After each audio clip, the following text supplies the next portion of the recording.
I want to bring in now the co-chief executive of the Executive Council of Australian Jewry, Ryvchin. Alex, great to see you. How important is this visit to you and the victims of the Bondi Beach attack?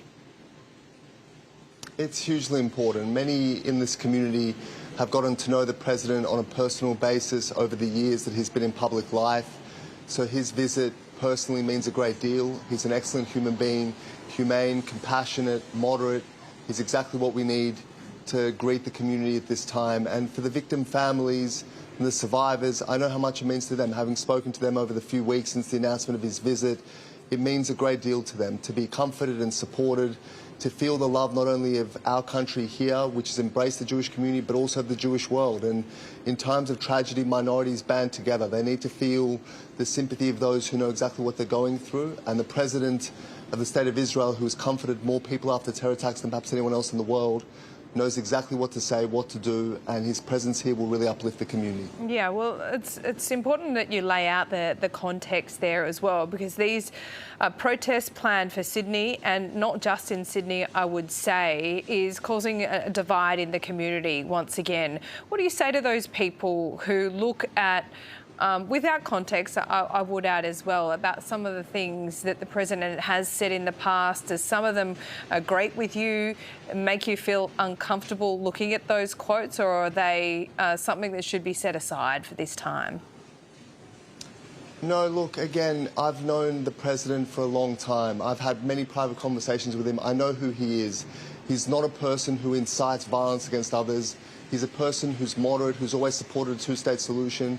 But in the wake of the October 7 terrorist attacks, as the head of state, he's going to stand up for his country. And he had a question put to him about responsibility, and he made the point that it wasn't merely the 2,000 Hamas fighters who bore responsibility. Thousands of Palestinian civilians crossed on their heels and participated in the atrocities. Thousands more lined the streets of Gaza and cheered and abused the hostages as they were brought in. Several of the hostages were kept in the homes of civilians. Not one case was reported of a civilian notifying any authority, international organisation, or the Israeli soldiers where hostages were being kept. So the point that he was making is that this isn't merely a problem confined narrowly to Hamas. This is a societal problem within Gaza. But the fact that people are then interpreting that as a call for mass extermination, it's so laughable, Laura, and it shows the degree to which language has been bastardised and abused and has lost all its meaning. You know, to accuse someone like Herzog of inciting genocide, it's a laughingstock, truly. This will be a test of, I think, a first early test of our hate speech laws and protest laws, both at a federal level and a New South Wales level.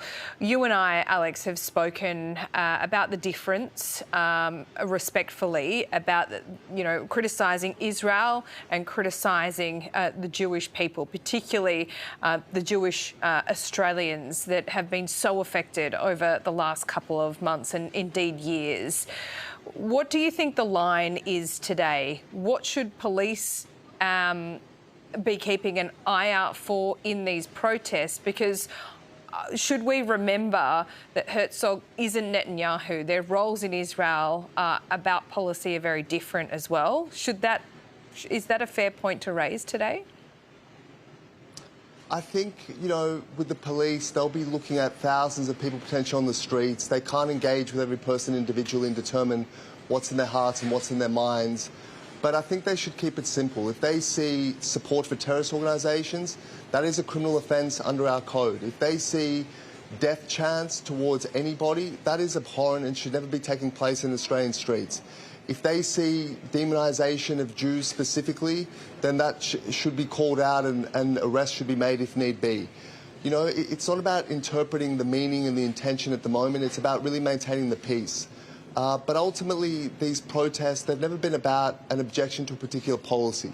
They've been going on for years and years and years. Groups like PAG, their whole reason for existing is to bring about the destruction of the State of Israel. And they will say so pointedly. They don't seek policy change, ceasefire, and end to the war.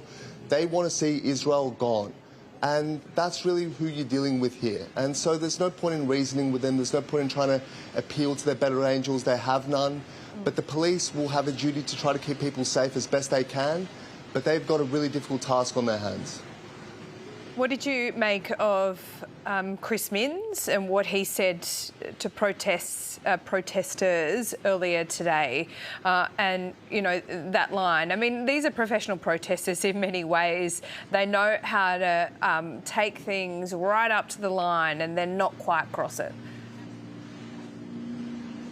Yeah, look, I mean, the Premier has an interest, as I think we all do, in seeing the safe operation of this city and this state and allowing people to go about their lives, go to school, go to work, access the city without being endangered, without being harassed and without being threatened. And without having an environment, as we've had for 2.5 years, where these protests have been so extreme in many of their chants and their tenor and what they're calling for, that it's led to this kind of cascading effect throughout institutions that has demonised and dehumanised the Jewish people, which culminates in the slaughter not far from where I'm standing right now. So that's what the Premier wants, and I sympathise with him entirely. That's what the police want. They just want to maintain order and for people to be safe. There's a right to protest. No one has ever denied that. But these people need to behave themselves in a civil, humane fashion. And the very notion that there is one group of Australians on the streets who are a threat to other Australians, I think it's a scandal and it's not something we should have to put up with. Alex, thanks for your time, as always. And we're thinking of the victims and their families today. Thank you. Thanks so much, Laura.